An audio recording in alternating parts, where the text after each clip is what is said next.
Wondering how the new MyPlate guidelines will affect your menu offer, especially if you're implementing a healthy dining initiative? My name is Francine Freifeld, registered dietitian with over 25 years of experience supporting the food industry's endeavor to meet the strong demand for healthy choices. As the food industry's nutrition leader, I will be providing you with the information you need to apply the new MyPlate guidelines to your operation. The pressure on the food industry to offer healthier choices continues to grow. Many organizations are responding by offering a variety of programs to meet this strong demand. However, there are many challenges operations face, from controlling costs to finding recipes that sell, and so many more. But one of the main challenges is deciding how to position a wellness offer. Due to all the conflicting diets and nutrition theories on the market, this can be a very complex issue. Everyone has his or her own idea about what healthy eating is. And it's difficult to address the wide variety of customer needs as they're following so many different conflicting regimes and oftentimes unrealistic requests. I can't have carbohydrates on my diet. Can you make a hot fudge sundae out of meatloaf, gravy, and cheese? Recently, the Obama administration has released a revised version of the food pyramid called MyPlate. This new plate-shaped logo provides a quick snapshot of the basics of a healthy diet. There is no doubt that this diagram is a move in the right direction, as the old version was difficult for consumers to understand and apply. When it comes to food service, there will now be a demand and expectation to use this plate as the basis of offering healthy menu choices. The theory behind this plate is credible and should be used as the basis of a healthy offer to override other nutrition theories in the marketplace. But is it applicable to food service as is? What will happen to costs if establishments have to offer dairy products including milk, yogurt, or cheese with all meals? Does it make logistical sense to include both fruits and vegetables on every plate? And what about the food group proportions? How simple will it be to plan menu items containing a third vegetables, a fifth fruits, a third grains, a fifth protein, and an amount of dairy that cannot be estimated from the diagram? Clearly, to be able to apply these guidelines to food service, the diagram needs some alterations for several reasons. First is cost. Unless menu prices can be increased, it's not cost-effective to implement some of these guidelines as depicted on the plate, such as offering dairy products with all meals and serving both fruits and vegetables at the same time. The second is ease of implementation. The food group proportions are not that easy to apply. The third reason is that MyPlate portioning will not fully maximize opportunities to provide value for customers and to maximize pricing opportunities for food service operations. We will explain more about this in a minute. So clearly, some slight alterations are needed, and here they are. Introducing the Healthy Dining Plate. Here's how we apply the guidelines of MyPlate to food service while keeping the nutritional integrity and principles there. First, fruits and vegetables are grouped together. It is not always feasible from both a cost and logistical standpoint to offer both fruits and vegetables at every meal, and the good news is that you don't have to. They share common nutritional characteristics. They're all high in fiber and good sources of vitamins A and C. They contain little or no protein and fat and are sources of carbohydrates. So it's perfectly reasonable to group them together and provide food service establishments the option to fill 50% of the plate with one or the other if both cannot be offered. For example, filling half the plate with fruit alone can boost the nutritional content of any breakfast meal. There's no compelling reason to add vegetables to these meals. In the same vein, it's unnecessary to add fruit to these wonderfully balanced meals where half the plate is filled with delicious, healthy vegetables. Just by adding vegetables to popular favorites, we can significantly change the nutrient profile. It's also a lot easier to implement the concept of filling half the plate with fruits and vegetables rather than a third vegetables and a fifth fruits. The second change is that dairy is now included with the proteins. There are several reasons why. First, it's not always feasible to offer a meal with a dairy product such as milk. Unless you can increase the price, adding the dairy in addition to another protein food will increase the cost.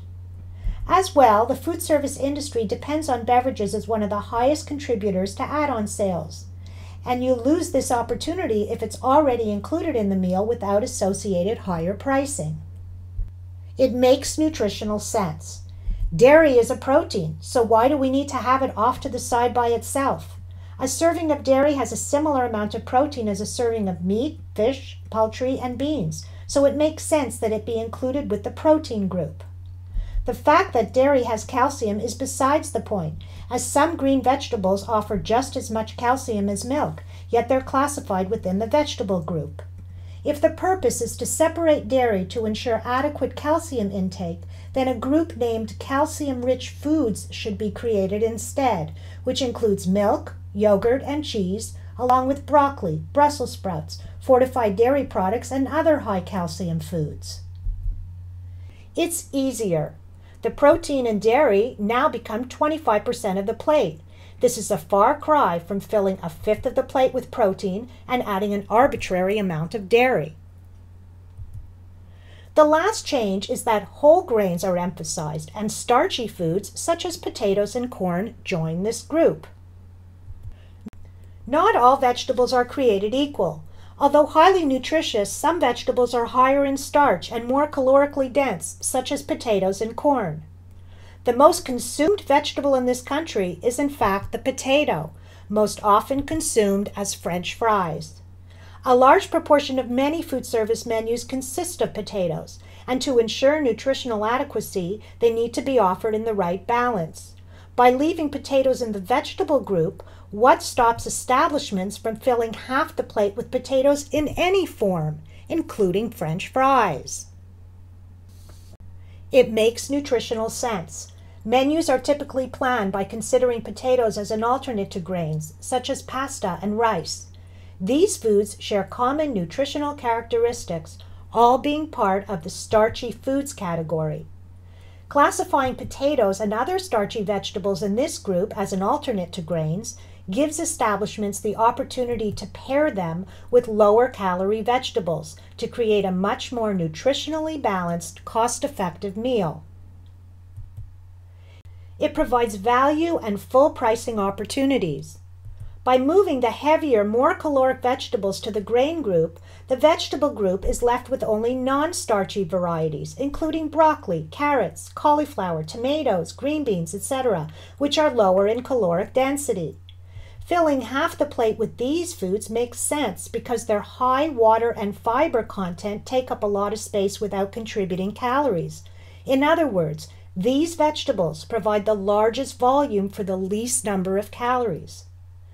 So to meet healthy guidelines for lower amounts of calories, fat, sodium, and so forth, instead of having to offer smaller portions with lower prices, filling up half the plate with these non-starchy, low-calorie vegetables provides the opportunity to offer healthy, full-plate portions, thus maximizing value and pricing opportunities. To demonstrate this further, here's what happens to menu items using foods outside the healthy dining plate guidelines. You don't get much food or nutrients for the calories. You would have to offer customers much smaller portions in order to meet healthy recommendations for controlled amounts of calories, fat, cholesterol, and so forth, and that wouldn't provide value for customers.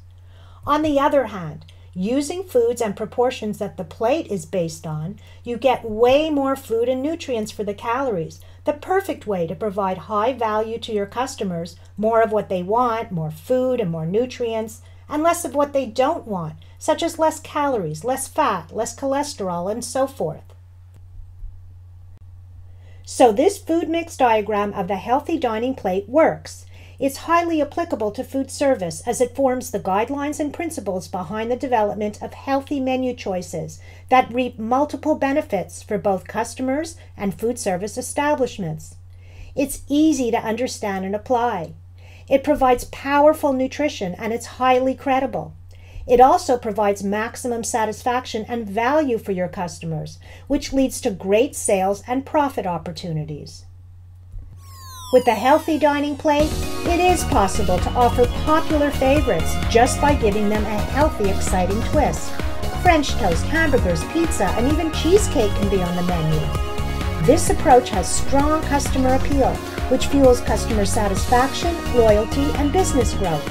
It attracts even those not interested in wellness because it's not diet food, it's delicious food that happens to be healthy too. For more information on implementing healthy dining initiatives in your organization, visit www.healthonthemenu.com or contact me at info@platedconcepts.com.